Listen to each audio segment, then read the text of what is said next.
El hallazgo del sepulcro de Santiago, la luz en la noche que cambió la historia.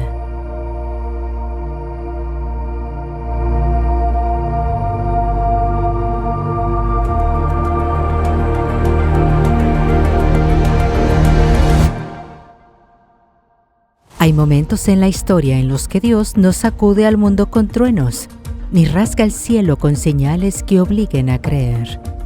Hay momentos en los que Él obra en silencio, con una luz pequeña, con un corazón atento, con un alma capaz de detenerse y mirar.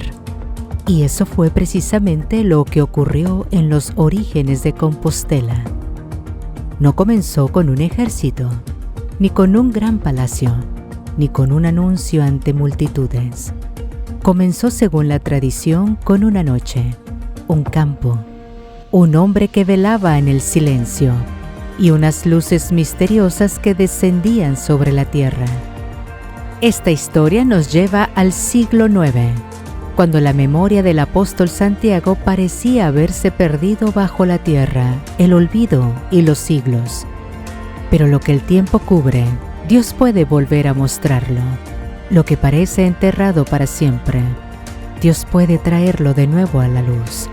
Y así, en el Monte Libredón, comenzó una de las historias espirituales más conmovedoras de la cristiandad occidental.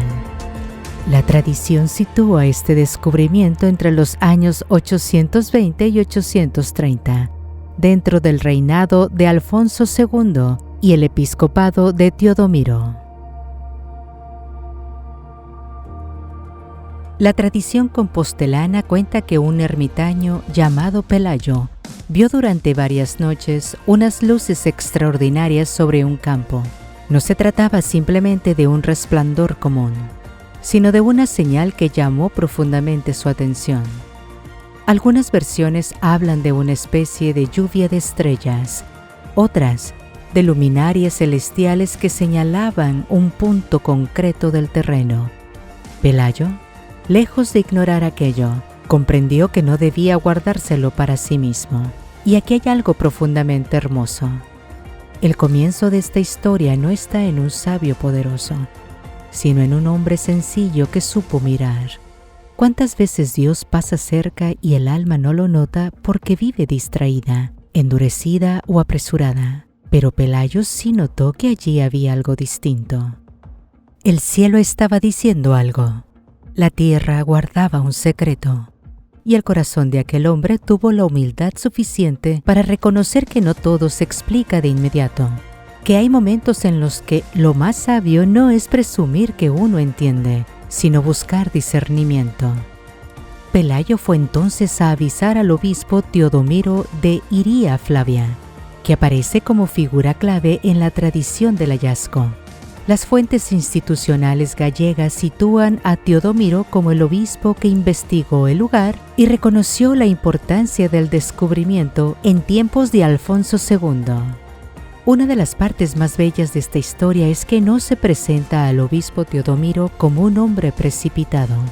Al contrario, la tradición recoge que hubo oración, ayuno y discernimiento antes de declarar lo que allí se había encontrado. Según la narración conservada por la Catedral de Santiago, Teodomiro pasó 3 días de meditación y ayuno antes de recibir la certeza de que aquel mausoleo contenía los restos del apóstol Santiago y de 2 de sus discípulos.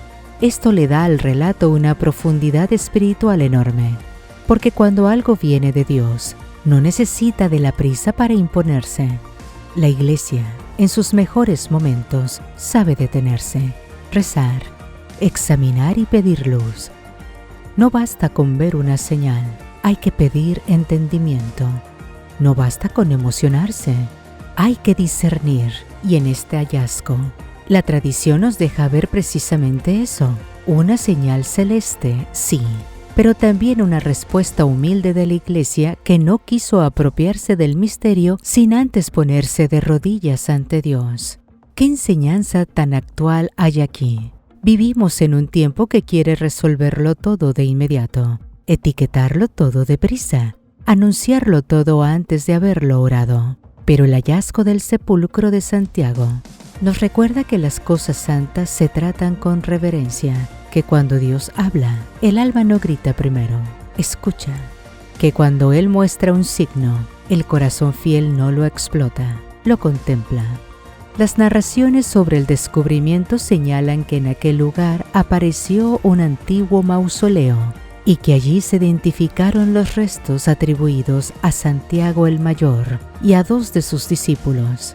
La Xunta, a través del Museo de las Peregrinaciones, resume la tradición del hallazgo y explica que esas narraciones lo sitúan en el contexto del reinado de Alfonso II y del pontificado de Teodomiro. Aquí el alma casi tiembla al pensarlo. Durante siglos, la memoria visible del apóstol había permanecido oculta, pero no destruida. Enterrada, sí. Silenciada, quizás. Olvidada para muchos, pero no perdida para Dios. Y eso tiene una fuerza espiritual inmensa, porque cuántas cosas en nuestra vida parecen también enterradas. La fe de una familia, una vocación, una promesa, una esperanza, un amor por Cristo que se fue enfriando con los años. Sin embargo, el Señor sabe dónde está cada cosa. Él sabe dónde quedó sepultado lo que un día fue santo. Él sabe dónde tocar para despertar otra vez lo que parecía definitivamente cubierto. El hallazgo del sepulcro de Santiago no solo devolvió a la cristiandad un lugar santo, también abrió una herida de luz en el corazón de Europa, porque desde entonces Compostela dejó de ser un rincón desconocido y comenzó a convertirse en meta espiritual. La tradición afirma que el rey Alfonso II apoyó el reconocimiento del hallazgo y la construcción de un santuario, dando inicio al desarrollo del centro de peregrinación. Hay algo conmovedor en esto. El Camino de Santiago no nació simplemente porque un grupo de personas decidió caminar. Nació porque primero hubo una tumba hallada, una memoria restituida, una presencia reconocida. Antes del camino estuvo la meta.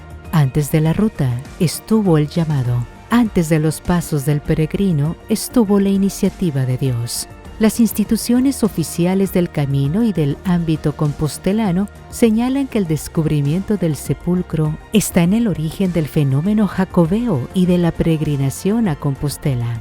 Con el paso de los siglos, aquella noticia se convirtió en una llamada que cruzó regiones, reinos y lenguas. Hombres y mujeres comenzaron a caminar hacia ese lugar con penitencia, con fe, con promesas, con súplicas, con gratitud. Algunos iban descalzos, otros iban enfermos, otros rotos por el pecado o por el dolor, pero todos iban atraídos por una certeza. Allí descansaba uno de los apóstoles del Señor. Y aquí aparece una verdad muy profunda para nosotros. Dios no solo revela, también convoca. No solo muestra, también llama. El hallazgo del sepulcro de Santiago no fue un dato para archivarse. Fue una invitación. Fue una voz silenciosa que atravesó siglos y dijo al hombre: ven, ponte en camino, sal de ti. Busca, camina, purifícate, llega. Esa es una de las razones por las que el Camino de Santiago ha tocado a tantos corazones, porque más allá de su historia, simboliza la vida misma del alma que vuelve a Dios. Tal vez una de las imágenes más poderosas de esta historia sean precisamente la de las luces en la noche. No un gran sol a mediodía, no un estruendo que obligara a todos, sino luces pequeñas, misteriosas, suficientes para el que estaba atento. Y eso tiene un lenguaje espiritual precioso, porque muchas veces quisiéramos que Dios nos hablara con evidencia aplastante, con respuestas absolutas, con milagros que no nos dejen espacio para dudar. Pero con frecuencia Él obra de otra manera. Enciende una luz pequeña y espera a ver si el corazón se mueve. Así fue con Pelayo, así fue con Teodomiro, así fue con Compostela y así sigue siendo con nosotros. Una lectura de la palabra que un día toca distinto. Una misa a la que uno fue casi por rutina y terminó llorando.